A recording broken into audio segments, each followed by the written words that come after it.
Hello, you're listening to Hugo Talks. Paranoia in the UK, at least that's what it comes across in the mainstream media. That's the image they are trying to paint. We have Dr. Hillary on GMB making people paranoid. We have yet more calls for stricter restrictions. They now say they want the 2-metre social distancing to be extended to 3 metres. And then on the other hand, we've got some tabloids with articles stating that it's not as dangerous as it once was. So anyhow, I'm going to do another lockdown roundup of news this morning. It does seem very much that the media are trying to scare the bejesus out of the public while simultaneously ramping up restrictions. Yesterday we saw Sainsbury's and Morrison's introduce mask mandates and shopping alone. Just one person, no groups allowed into the shops, and that they were going to employ trained security guards at doors to stop people going in and enforce these new rules. Some on social media claimed it was yet another draconian law. Some, on the other hand, were saying it was fantastic and long awaited. Well, I see the Daily Mail have a feature on it this morning where they say, first day of supermarket crackdown fails as shoppers reveal security guards are not ordering them to wear masks, while police say they can't be responsible for enforcing rules in stores. So this is the kind of game the media play. They leak these new rules. They then cover the announcement of them. And then they do articles saying that the rules and the new laws are not being enforced properly, all in order to condition the public into accepting them. It's a bit like when the government said go out and shop and help the economy, and then the media worked the other side by saying, oh no, there's too many people out shopping and there will be a crisis and it's all your fault. And then on GMB this morning, Dr. Doom himself, Dr. Hillary, did his bit to increase OCD in the public by saying that you should only pick up things you are going to buy in the supermarket and don't put things back. The sensationalist doctor who loves to alarm his audience on a daily basis. It says here, he said, Dr. Hillary Jones has warned viewers not to pick up items in the supermarket, to inspect them and then put them back. Good Morning Britain's Dr. Hillary Jones has warned viewers to be careful in supermarkets and remember to never pick items up and then put them back. Dr. Hillary was discussing with hosts Propaganda Piers Morgan and Susanna Reid over whether we still need to be careful about potentially spreading the virus through touching things. He said, enclosed places are much more likely to transmit the virus. I think there has been evidence that supermarkets have been an area of concern and spreading has occurred, said Dr. Hillary. Notice he says, I think there has been evidence. He only thinks that. So he hasn't basically got any evidence to back up this claim. He just thinks there may be. Propaganda Piers asked, how transmissible do we now think the virus is from touching stuff? And Dr. Hillary replies, it's certainly a possibility.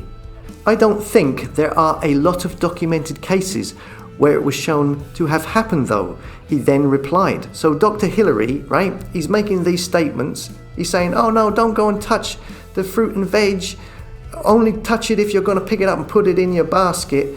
But then he admits there is no documented cases where it was shown to have happened that a virus has transmitted from happening in that situation. So a doctor is basically saying things for which there is no evidence. Why would he do that?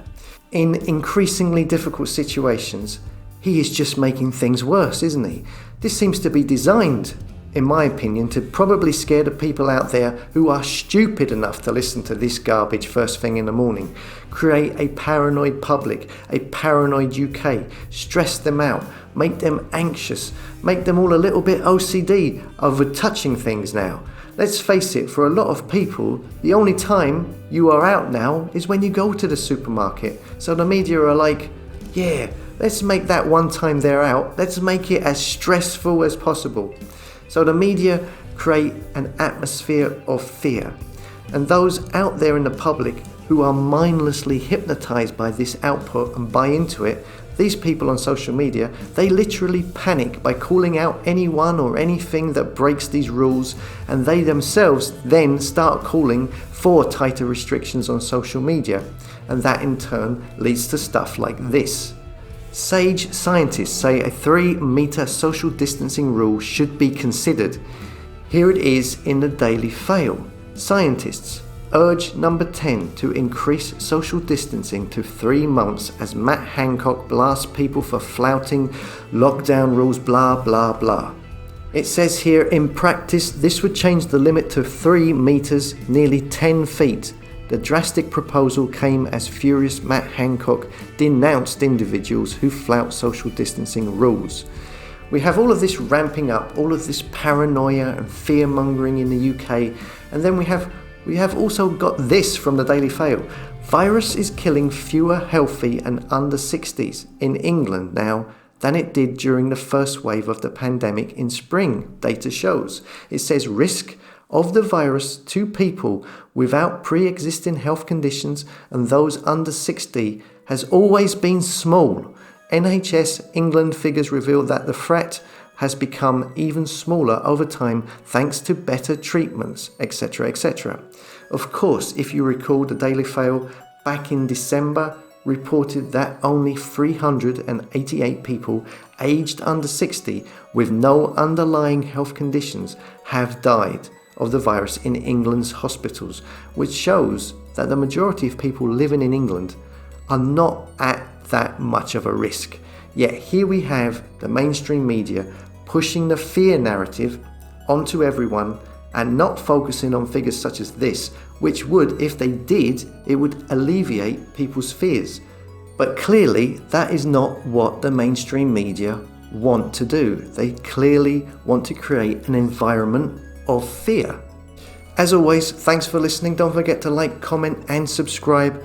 And don't forget, I've just set up hugotalks.com. You can come and subscribe to that in case YouTube at some point in the future terminate this channel. They've already deleted one video. I'm sure they will delete more in the future. And I'll see you later.